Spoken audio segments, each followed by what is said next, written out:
Alright. Gang, gang, gang, gang. Aim ka na AI. Gang, gang. Students, hello. Welcome sa next natin na topic which is ang skeletal. Module number 6. Okay, skeletal system. Hmm. Mga bata, skeletal, of course, alin sa una, sa elementary kita skeletal guys, bones ginaya. Okay? Bones. Bones. Okay. Skeletal system, okay, components of bones. Components of bone, extracellular, sagwa, extra, organic matrix, collagen, and organic bone, mineral, calcium, of course. Cellular components, osteoblast, osteoclast, and osteocytes. Okay, ano ini sila? Si osteoblast are bone-forming cell. Okay, bone-forming cell. Tandaan, si osteoblast, bone-forming cell. Si osteoclast, ano ba niya? Resorb or breakdown bone. Okay, resorb or breakdown bone. And si osteocytes are mature bone cells. Okay, mga mature bone cells. Osteocytes. Okay, next. Extracellular bone cartilage and those ligaments are connective tissues na dyan gina asang last topic, connective tissues, si cartilage, si bone, connective tissues. Okay, general features of bone, types of shape, long bone, short bone, flat bones, irregular bone. Okay, description, long bone, longer than they are wide. Okay, long bone. Description is, ang short bone is approximately as wide as they are long, kay short bones, and flat bones relatively thin, flattened shape. Okay, flat bones. Irregular bone include the vertebrae and facial bones. They don't fit into category of the three. So, irregular bones, usually ang sa tsura natin yung makita, that's your facial bones. Okay, structure of a long bone. Long bones consist of a diaphysis or shaft. Okay, shaft na blood, diaphysis. Epiphysis, ends, and epiphyseal or growth plates. The diaphysis or shaft contains a medullary cavity which is filled with marrow, and the end of the epiphysis covered by articular cartilage. So, histology of bone. Nagabata histology, di ba histology, yung storya naton. So, first day pa lang. Sorry, histology is the study of tissues. Okay. Histology of bone, osteoblast. O ano na? Anong sila man? Osteoblast, bone forming cells, nursing, liwat-liwat. Osteocytes are bone cells located between thin sheets of extracellular matrix called lamellae. Okay, compact bone, spongy bone consists of osteons, and spongy bone consists of trabeculae with that central canals. Bone ossification.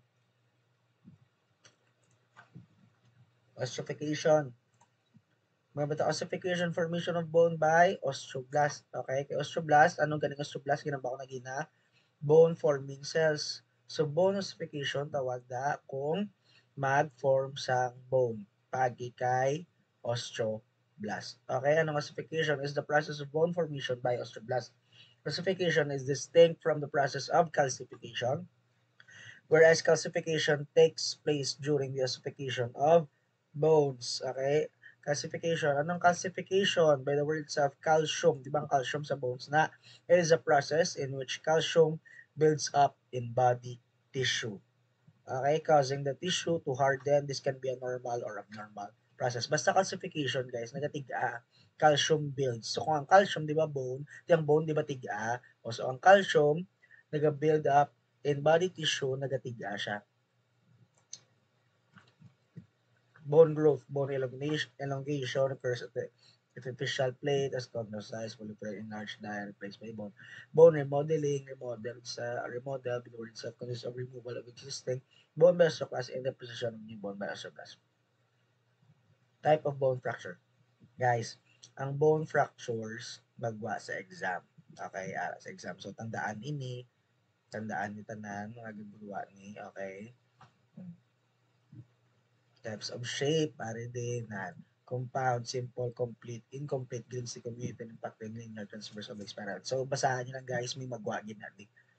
Okay, magwagin natin. O, are, for example, if the bone protrudes through the skin, nagwagin siya guys, open na siya, compound. Okay, tandaan niya mga pictures na kung ano ang types of fractures. Simple or close, same as above, but skin is not perforated. So, same naman nga uh, nag fracture, pero wala ay nagwa sa panit. That's your simple or close. Ang nagwa sa panit, guys, compound na siya or open. Okay? Complete totally separates two bone fragments. Complete nag-separate ginang duwa ka bone fragment. Incomplete wala nag-separate. Green stick guys, ari lang oh, na dumi nagisi lang la, gisi. Incomplete fracture occurs on the convex side of the curve of the bone.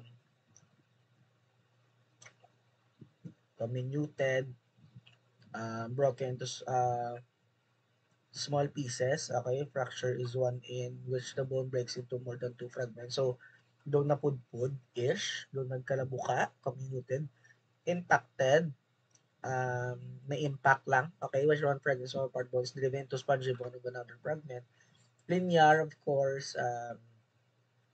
parallel to the long axis. Transverse is the right angle. So, the long axis, yung bala niya, the guys transverse, diba? Kag longitudinal. Sarat prari siya, longitudinal, laba, spiral, na diba pa, spiral. Next is oblique or spiral. At an angle other than the right angle to the long axis. Bone repair, grade lang ni guys, ay matang formation, kalus na, tapos naging bone remodel na. Okay? Grade na lang. Bone and calcium homeostasis. Maganda homeostasis, guys, ano ganina? It's balance. Okay? Ga-balance siya. Dugi compensate balang lawas natin para magbalik sa normal. Muna siya. Bone is the major storage site for calcium in the body. And movement of calcium into the out of the bone helps determine blood calcium levels, which is critical for normal muscle and nervous system function. Okay? Osteoclasts remove calcium from bone, causing blood calcium levels to increase. Osteoblasts deposit calcium into bone, causing blood calcium levels to decrease. Number 3, parathyroid hormone increases bone breakdown, whereas calcitonin decreases bone breakdown. Liwat to natin guys. Si osteoclast, ano ginambal natin si osteoclast gina? Si osteoclast, ano braya? Resorb or breakdown sang bone. Resorb, the word itself meaning, ginakwa ito ang calcium sa bone. Diba may calcium sa bone? Ginakwa ni osteoclast, ginapagwa sa bone. Meaning, gataas ang blood calcium. Or ang calcium sa blood. Amo ng blood calcium, okay? So, ginakwa ni osteoclast ang calcium sa kay bone. Pagkwa guys, ang calcium na to, aran sa blood. So, gataas ang blood calcium. Number 2, osteoblast. May bata osteoblast? Ang osteoblast, bone-forming cell. Osteoblast deposit calcium into bone, meaning ginakwa yaya ang calcium pakadto sa kay bone, okay? Causing blood calcium to nubo. Baliskan lang na sila. Okay? Parathyroid hormone increases bone breakdown, whereas calcitonin decreases bone breakdown. Ari sila, calcitonin and parathyroid hormone, PTH, ari sa picture. Ari, ginpahapos sa negid guys. Kung nubo ang calcium sa blood, okay, kung nubo ang calcium sa blood, ari, kung nubo ang calcium sa blood,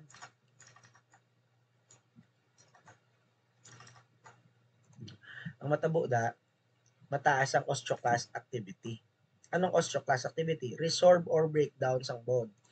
So, ma-release sang CA2 from bone, niliwat niya lang guys ang ginambalta, from bone to blood, meaning masaka na ang calcium in blood. Okay, nubo gina, makompensate, bone homeostasis or calcium homeostasis, mataas na di siya. Kaya nubo di siya, mataas ang osteoclast activity, mataas ang blood. Baliskan naman, taas naman ang sa blood, madubo naman ang osteoclast activity. Ang osteoblast, ma-remove sang calcium. Halin sa blood to form a new bone. Meaning, manubo naman ang calcium sa blood. So, muna. Tandaan guys, sorry. Tandaan, nagwa siya. If blood calcium level is too low, the following are secreted to help increase calcium in the blood. So, tandaan, ang, ang duwa nga, ang duwa, nga kung nubo ang blood calcium level, ano ang nagabulig pasaka. Yung nubo ang calcium level, ang nagabulig pasaka, si vitamin B kag si PTH. Sorry, PTH.